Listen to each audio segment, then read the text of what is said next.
Senior صحافی اور تجزیہ کار جاوید چودھری کے مطابق شاہ ایران محمد رضا پہلوی 1941 میں تخت نشین ہوا۔ وہ خادم مغرب کہلاتا تھا۔ وہ امریکی صدر کو اپنا باس کہتا تھا۔ واشنگٹن کو ایران کا دارالحکومت، آپ اس کی امریکہ نوازی کی انتہا دیکھیے۔ شاہ ایران نے بیک جنبش قلم ایران میں موجود تمام امریکیوں کو سفارتی حیثیت دے دی۔ اس وقت ایران دنیا کا واحد ملک تھا جس میں جو بھی امریکی قدم رکھتا اسے سفارتکار کا سٹیٹس مل جاتا۔ دنیا میں امریکہ سے بغیر کیلیفورنیا یونیورسٹی کی صرف ایک شاخ تھی اور وہ شاخ ایران میں تھی۔ شاہ ایران کا خیال تھا امریکہ اس کا دوست ہے، لہٰذا اس کی باری کبھی نہیں آئے گی۔ لیکن جب 1979 میں انقلاب آیا تو امریکہ دنیا کا پہلا ملک تھا جس نے شاہ ایران کو پناہ دینے سے انکار کیا۔ شاہ ایران پوری دنیا میں مارا مارا پھرتا رہا، لیکن امریکہ نے اسے علاج تک کے لیے نیو یارک نہ اترنے دیا۔ یہاں تک کہ جب اس کا انتقال ہوا تو لواحقین اس کی نعش اٹھا کر پھرتے رہے، مگر امریکہ کے خوف سے کوئی ملک شاہ کی میت کو 6x2 فٹ جگہ دینے کے لیے تیار نہیں تھا۔ آخرکار مرحوم بادشاہ کو قاہرہ میں قبر نصیب ہوئی۔ اناستاسیو نکاراگوا میں امریکہ کا دوست تھا اور وہ اس کا والد برسوں امریکہ کے سپاہی بن کر کمیونزم کے خلاف لڑتے رہے۔ اناستاسیو کا یہی خیال تھا کہ اس کی باری کبھی نہیں آئے گی، لیکن جب اسے نکاراگوا سے بھاگنا پڑا تو امریکہ نے اسے پناہ دینے سے انکار کر دیا۔ یہ اناستاسیو پیراگوا کے شہر نیشن میں انتہائی قسم پرسی کی حالت میں مرا۔ فلپائن کا مارکوس بھی امریکہ کا دوست تھا۔ وہ فلپائن میں 20 سال تک امریکہ دوستی کا حق ادا کرتا رہا۔ اس نے امریکہ کی ایما پر ہزاروں کمیونسٹ کو ذبح کر دیا، لیکن 1986 میں امریکہ کی بے وفائیوں کے شکوے کرتے کرتے مرا۔ انگولا کے باغی لیڈر جوناس سیومبی نے 1992 میں امریکہ کی ایما پر کمیونسٹوں سے امن معاہدہ کیا۔ وہ بھی اس خدمت کے بعد یہ سمجھتا تھا کہ اس کی باری کبھی نہیں آئے گی، لیکن CIA نے جوناس کی امداد روک لی، جس کے بعد کمیونسٹوں کی تنظیم MPLA نے اس پر حملہ کر دیا۔ وہ امریکہ کی مدد کا انتظار کرتا ہوا ہلاک ہو گیا۔ پاناما کے جنرل نوریگا نے 25 سال امریکہ کی خدمت کی، لیکن امریکہ نے پاناما پر فوج کشی فرما دی۔ نوریگا کو گرفتار کیا، اس پر منشیات کا کیس بنایا، اسے عدالت سے سزا دلا کر جیل میں ڈال دیا۔ چلی کے صدر پنوشے نے بھی ملک کو خانہ جنگی اور کمیونزم سے بچایا۔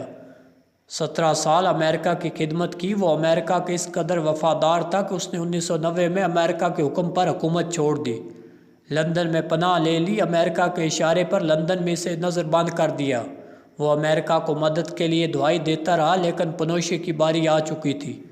آپ امریکہ کے دوست ملکوں کی مثال بھی لیجئے۔ دوسری جنگ عظیم کے بعد 29 ممالک کا خیال تھا ہماری باری نہیں آئے گی، لیکن امریکہ نے ان ممالک پر 57 فوجی حملے کیے۔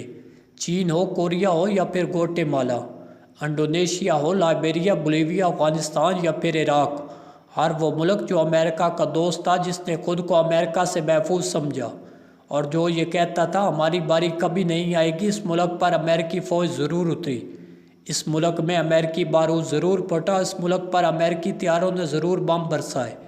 یہ امریکہ کی 1890 سے 2003 تک کی فوجی تاریخ ہے۔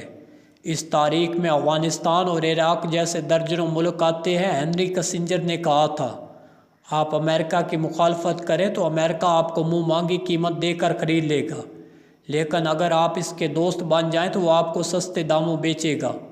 آپ بھی امریکہ کے دوست ہیں، لہٰذا بھارت ہمیں گرم تعقب کی دھمکی دیتا ہے، لیکن ہم امریکہ کو اپنا دوست سمجھ کر مطمئن بیٹھ جاتے ہیں۔ امریکہ ہم سے ڈاکٹر قدیر، جنوبی وزیرستان اور گوادر مانگتا ہے، لیکن ہم اسے ایک دوست کا لاڈ سمجھ کر مسکرا دیتے ہیں۔ امریکہ کے تھنک ٹینک ہمیں دہشت گرد قرار دیتے ہیں، لیکن ہم سوچتے ہیں ہماری باری کبھی نہیں آئے گی۔